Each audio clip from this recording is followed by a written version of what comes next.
뽕달야담 시작 전 여러분 구독과 좋아요는 큰 힘이 됩니다.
얼마나 잤을까요? 귀수는 문득 잠에서 깼습니다. 촛불은 다 타들어가 심지만 남은 채 가물거리고 있었고 토굴안은 짙은 어둠에 잠겨 있었습니다. 그런데 고요해야 할 토굴 안에서 낯선 소리가 들려왔습니다. 윙, 윙. 아주 작지만 신경을 긁는 날카로운 날갯짓 소리였습니다. 파리 소리였습니다. 이 깊은 지하, 틈새 하나 없이 막아놓은 이곳에 파리가 들어올 리 만무했습니다. 귀수는 잠결에 잘못 들었나 싶어 귀를 후비고 다시 눈을 감으려 했습니다. 하지만 소리는 멈추지 않았습니다. 오히려 더 가까운 곳에서 더 불길하게 들려왔습니다. 윙! 툭 소리가 멈춘 곳은 바로 귀수의 코앞이었습니다. 귀수는 불길한 예감에 번쩍 눈을 떴습니다. 희미하게 꺼져가는 촛불 불빛 아래 바로 눈앞에 있는 소화의 얼굴이 보였습니다. 여전히 곱게 화장을 한 채 눈을 감고 있는 그녀. 그런데 그녀의 왼쪽 콧구멍에서 쌀알만한 무언가가 꼬물거리고 있었습니다.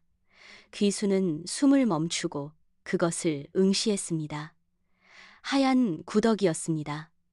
그것은 마치 귀수를 비웃기라도 하듯 소와의 콧구멍 속에서 고개를 내밀었다가 다시 쑥 들어갔습니다. 그리고 그 순간 소하의 오른쪽 귀에서 검은 파리 한 마리가 기어나와 그녀의 창백한 뺨 위를 기어다니기 시작했습니다. 그것은 시작에 불과했습니다. 자세히 보니 그녀의 목덜미, 그 곱던 하얀 피부 위로 거무튀튀한 반점 하나가 곰팡이처럼 피어오르고 있었습니다. 분명 어제까지만 해도 없었던 죽음의 꽃이라 불리는 시반이었습니다. 귀수는 비명을 지르며 뒤로 물러났습니다. 아, 안 돼. 이럴 수는 없어. 그의 절규에 답하듯 꺼져가던 촛불이 팍 하고 마지막 불꽃을 튀기더니 허무하게 꺼져버렸습니다. 칠흑 같은 어둠이 찾아왔습니다. 그리고 그 어둠 속에서 아까보다 훨씬 더 많은 날갯짓 소리가 들려오기 시작했습니다. 윙, 윙, 윙. 마치 수천 마리의 팥대가 그들을 둘러싸고 축제를 벌이는 듯한 소름 끼치는 소음이 귀수의 귓가를 파고들었습니다. 어둠 속에서 떨리는 손이 부싯돌을 미친 듯이 두드렸습니다. 탁, 탁, 탁. 튀어오르는 불꽃이 찰나의 순간 귀수의 공포에 질린 얼굴을 비췄다가 사라지기를 반복했습니다.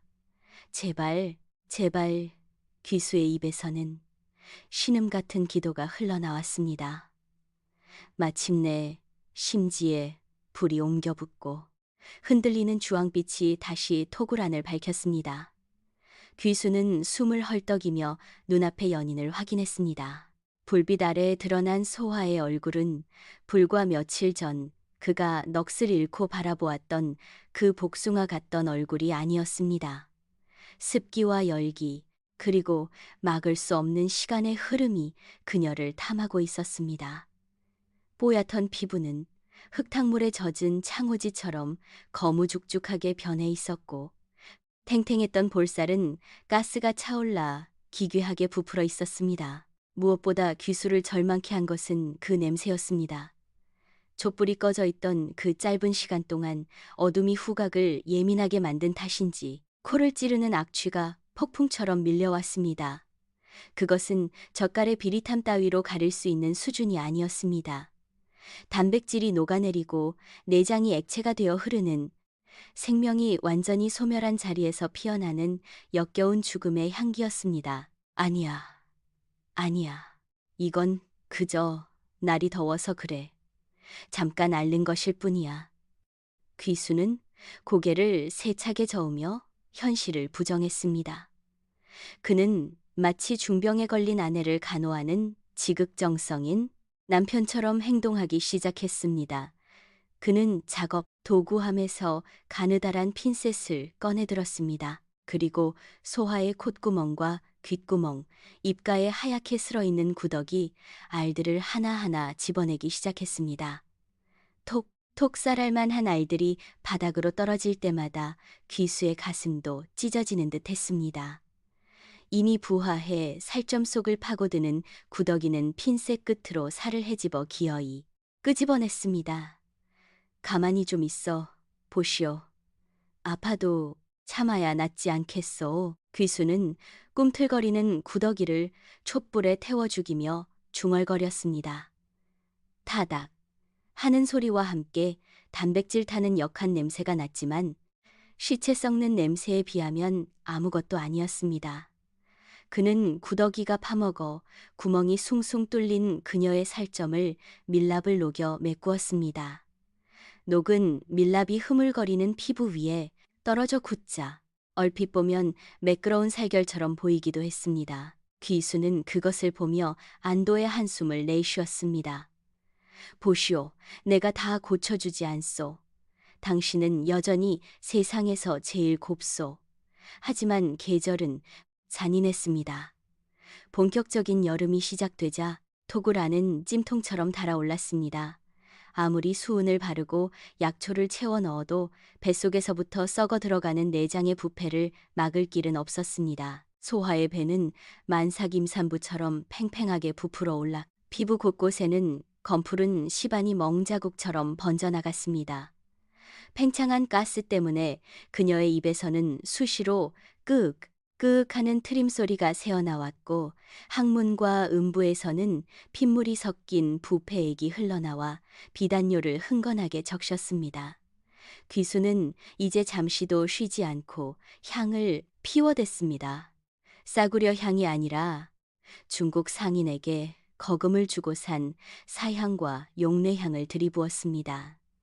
좁은 토굴 안은 뿌연향 연기로 가득 차 한 치 앞도 분간하기 어려울 지경이었습니다. 매캐한 연기가 눈을 찔러 눈물이 줄줄 흘렀지만 귀수는 멈추지 않았습니다. 이 지독한 향 냄새만이 그 끔찍한 시취를 조금이나마 덮어주었기 때문입니다. 향 냄새와 시체 썩는 냄새, 그리고 곰팡이 냄새가 뒤섞인 토굴 안의 공기는 맡는 것만으로도 구역질이 날 정도로 기이하고 달콤하며 역겨웠습니다. 귀수의 정신도 육체와 함께 무너져 내리고 있었습니다. 그는 이제 밤낮을 구분하지 못했습니다. 끼니도 거른 채 하루 종일 소화의 곁에 붙어 앉아 썩어가는 부위를 도려내고 화장을 덧칠하는 데만 몰두했습니다. 부인, 오늘은 날이 좋은 이 새 옷을 입혀드리리다. 귀수는 퉁퉁 부어올라 옷감이 터질 듯한 소화의 저고리를 가위로 찢어벗겼습니다. 살이 물러져 옷감과 함께 피부 껍질이 벗겨져 나갔지만 귀수는 눈 하나 깜짝하지 않았습니다. 벗겨진 살점 위에는 두꺼운 분칠을 해서 감추면 그만이었습니다. 그는 그녀를 억지로 일으켜 앉히고 밥을 떠먹여 주었습니다. 왜 드시지를 않소? 내가 해준 밥이 맛이 없소? 입을 벌리자 잇몸이 녹아내려 흔들리는 치아 사이로 검은 체액이 흘러나왔습니다. 귀수는 밥을 씹어서 그녀의 입안에 억지로 밀어 넣었습니다. 당연히 목구멍으로 넘어가지 못한 밥알들은 부패가스에 밀려 다시 밖으로 튀어나왔습니다. 귀수는 그것을 보며 그녀가 투정을 부린다고 생각했습니다. 알았어, 알았어. 입맛이 없으면 말을 하지 왜 뱉고 그러시오. 그는 손수건으로 그녀의 입가를 닦아주며 흐물거리는 뺨에 자신의 얼굴을 비볐습니다. 물컹 썩은 복숭아를 누르는 듯한 불쾌한 감촉이 전해졌지만 귀수는 그것을 부드러움이라 착각했습니다. 그의 눈에는 이미 괴물이 되어버린 시체가 보이지 않았습니다. 여전히 수줍게 웃고 있는 첫날 밤의 그 아름다운 소화만이 보일 뿐이었습니다. 광기는 귀수의 눈을 가리고 코를 마비시키고 이성마저 갉아먹어 버렸습니다. 그러던 어느 날 밤이었습니다. 귀수는 여느 때처럼 소아의 곁에 누워 그녀를 끌어안고 있었습니다. 물러터진 살점이 귀수의 옷에 들러붙어 끈적거렸지만 그는 개의치 않았습니다. 그는 문득 그녀에게 입을 맞추고 싶어졌습니다. 사랑하오, 내 목숨보다 더. 귀수는 천천히 다가갔습니다. 향 연기 사이로 보이는 그녀의 입술은 짙은 연지로 범벅이 되어 있었지만 부패하여 보랏빛으로 변한 색깔을 감출 수는 없었습니다. 귀수는 망설임 없이 그 부패한 입술에 자신의 입술을 겹쳤습니다. 차갑고 미끌거리고 톡 쏘는 듯한 맛이 났습니다. 그는 더 깊이 그녀를 느끼고 싶어 입술을 빨아들이며 고개를 비틀었습니다. 질퍽소름 끼치는 소리와 함께 무언가가 뜯겨나가는 느낌이 들었습니다. 귀수가 입술을 떼자 그의 입에는 붉은 연지가 묻은 고깃덩어리 하나가 물려 있었습니다. 소아의 아래 십술이었습니다. 부패하여 약해진 피부 조직이 귀수의 흡입력을 이기지 못하고 통째로 뜯겨 나온 것입니다. 귀수는 멍하니 자신의 입에 물린 사랑하는 여인의 입술 조각을 뱉어 손바닥 위에 올려놓았습니다. 잇몸이 훤히 드러난 소아의 얼굴은 이제 사람이 아니라 지옥에서 기어나온 악귀의 형상 그 자체였습니다. 찢어진 입가로 누런 고름이 줄줄 흘러내렸습니다. 보통 사람이라면 비명을 지르며 도망쳤을 광경이었지만 귀수는 달랐습니다. 그는 떨리는 손으로 바늘과 실을 가져왔습니다. 아, 아프겠소. 내 금방 꿰매 주리다. 미안하오. 내가 너무 격했구려. 그는 울먹이며 뜯겨나간 입술을 제자리에 맞추고 바느질을 시작했습니다. 바늘이 들어갈 때마다 물러진 살이 두부처럼 으깨졌습니다. 꿰매면 꿰맬수록 상처는 더 벌어지고 얼굴은 더 흉측하게 일그러졌습니다. 귀수의 손이 피와 고름으로 범벅이 되었습니다. 왜 안 되는 거야? 왜 자꾸 망가지는 거야? 귀수가 절망에 빠져 소아의 시신을 붙잡고 오열하던 바로 그때였습니다. 쿵, 쿵, 쿵. 지하가 아닌 지상에 있는 염습소의 대문을 누군가 거칠게 두드리는 소리가 들려왔습니다. 귀수의 울음이 뚝 그쳤습니다. 토굴 깊은 곳이라 바깥소리가 잘 들리지 않아야 정상이건만 워낙 세게 두드리는 탓에 진동이 바닥을 타고 전해져 왔습니다. 이보게, 귀수. 안에 있는 거 다 안에. 문 좀 열어보게. 익숙한 목소리였습니다. 마을 이장이었습니다. 그리고 그 뒤로 웅성거리는 수많은 사람들의 목소리가 섞여 들려왔습니다. 아니, 이 냄새가 대체 뭐란 말이여? 며칠 전부터 온 동네에 썩은 내가 진동을 하자녀. 죽은 짐승이라도 숨겨놓은 거 아니여? 냄새가 아주 고약해 죽겠구만. 귀수의 심장이 바닥으로 곤두박질 쳤습니다. 향을 아무리 피워도 틈새를 아무리 막아도 썩어가는 시체의 악취는 기어이 틈을 비집고 나가 세상 밖으로 퍼져버린 것입니다. 당장 문 따. 안에 무슨 사단이 난 게 분명여. 우지끈 대문의 걸쇠가 부서지는 소리가 들렸습니다. 사람들의 발소리가 마당으로 우르르 쏟아져 들어왔습니다. 그리고 발소리는 점점 귀수가 있는 방 쪽으로, 아니, 토굴 입구가 있는 장롱 쪽으로 다가오고 있었습니다. 귀수는 피고름이 묻은 손으로 소화를 으스러져라 끌어안았습니다.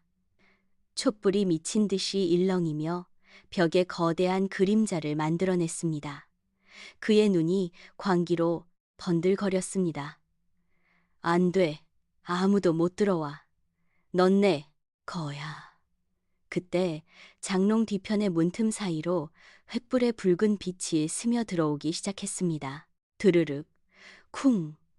묵직한 장롱이 거친 손길에 밀려 넘어지자 숨겨져 있던 지옥의 입구가 아가리를 벌렸습니다.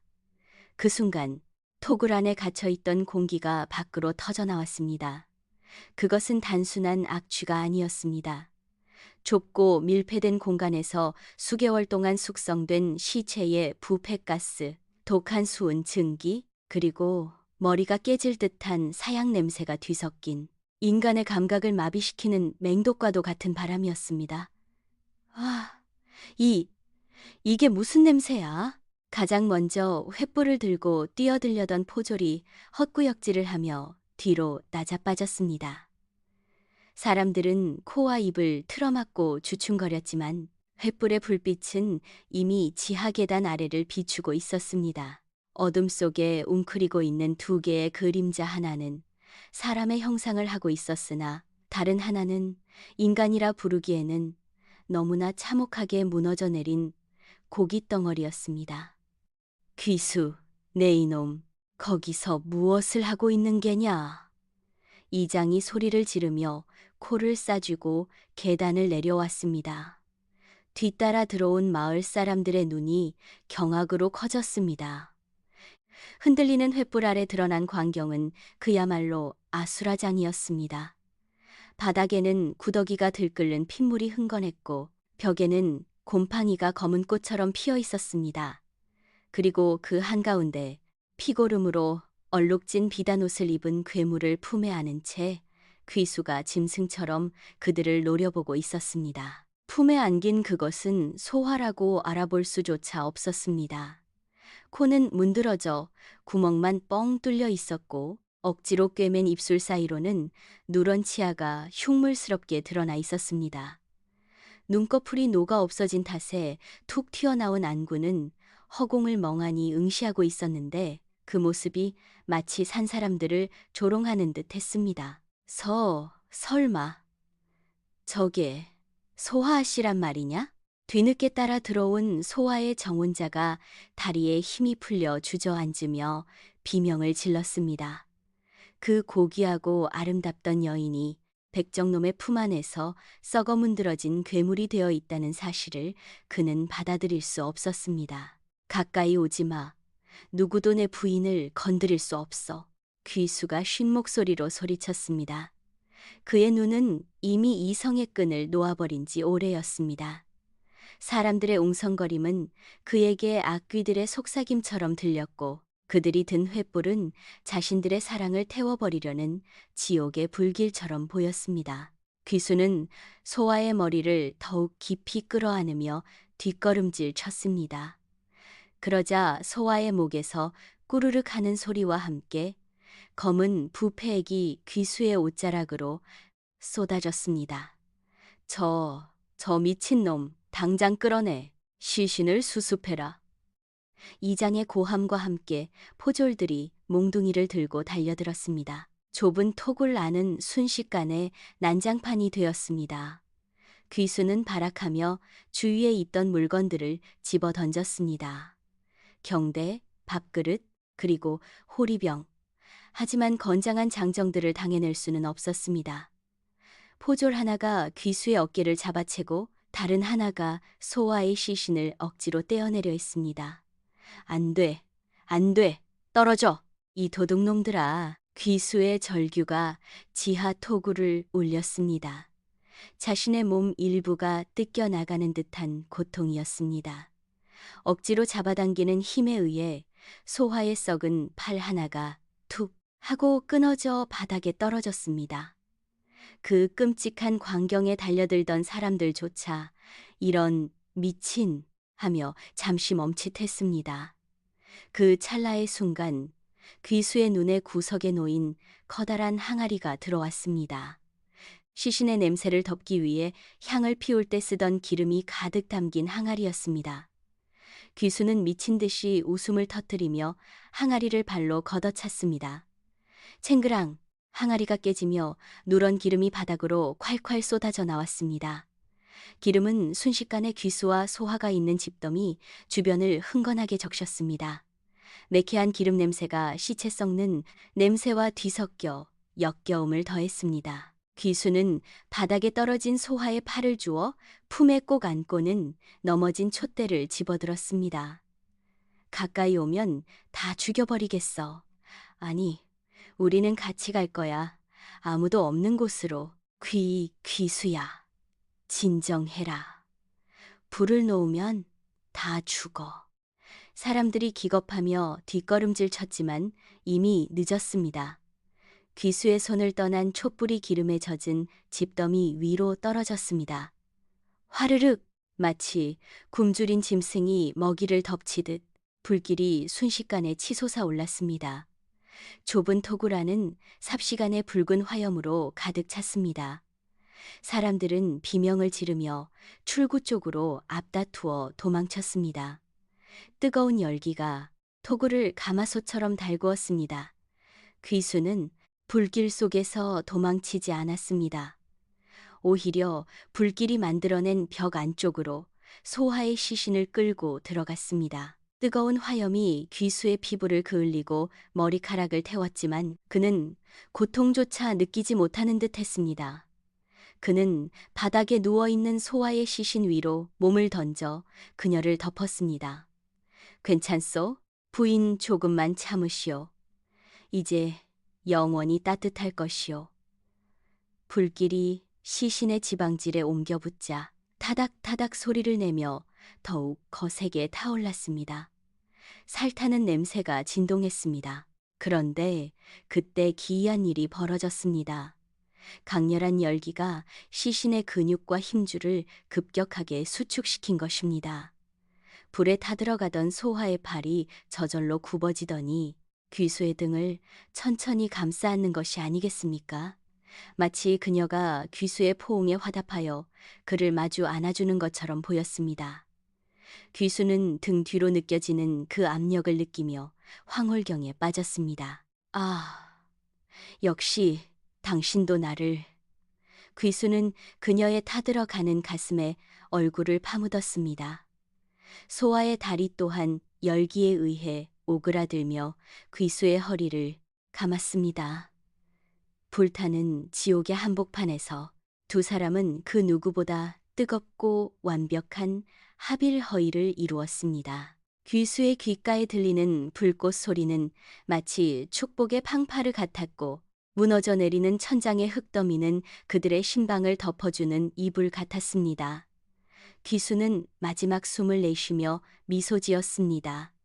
이 불이 꺼지면 세상 그 누구도 누가 천한 염장이고 누가 고귀한 아씨인지 구분할 수 없을 테니까요. 이튿날 아침, 불은 모두 꺼졌습니다.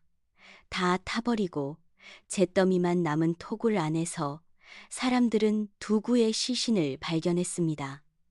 아니, 그것은 두 구라기보다는 거대한 한 덩어리에 가까웠습니다. 서로를 으스러져라 끌어안은 채 엉겨붙은 뼈들은 떼어내려 하면 바스라질 정도로 완벽하게 하나가 되어 있었습니다. 하얀 뼈 위에 검은재가 내려앉아 어디가 남자의 갈비뼈이고 어디가 여자의 골반인지조차 분간할 수 없었습니다. 오직 그들이 마지막 순간까지 서로를 놓지 않았다는 사실만이 그 기괴한 형상을 통해 전해질 뿐이었습니다. 마을 사람들은 그 처참하고도 기이한 모습에 말을 잃고 혀를 찼습니다. 누군가는 더럽다 침을 뱉었고 누군가는 소름 끼친다며 고개를 돌렸습니다.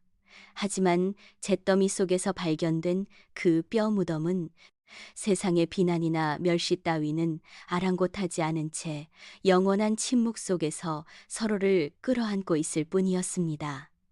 산자들의 법도도 죽은 자들의 예법도 닿지 않는 곳에서 완성된 끔찍하고도 영원한 사랑이었습니다. 염장이 귀수는 자신의 감정을 순해보라 믿었습니다. 하지만 그가 사랑한 것은 소아라는 여인의 영혼이 아니라 그녀의 껍데기 그리고 그녀를 온전히 제 뜻대로 조종할 수 있다는 통제감이었습니다. 꽃은 피어나기에 아름답지만 시들어 흙으로 돌아가기에 더욱 고귀한 법입니다. 귀수는 그 자연스러운 소멸을 거부하고 억지로 시간을 붙잡아두려 했습니다.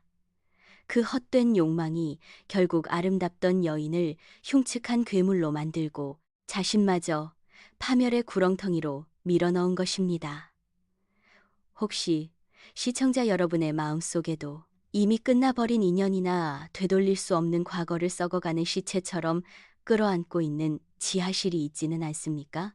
때로는 놓아주는 것이 가장 큰 사랑이고 묻어주는 것이 새로운 시작을 위한 유일한 길입니다. 썩어가는 것을 억지로 붙들고 있다가는 우리 또한 귀수처럼 마음의 지옥불 속에 영원히 갇히게 될지도 모릅니다. 부디 여러분은 떠나가는 것들을 아름답게 보내줄 수 있는 용기를 가지시길 바랍니다.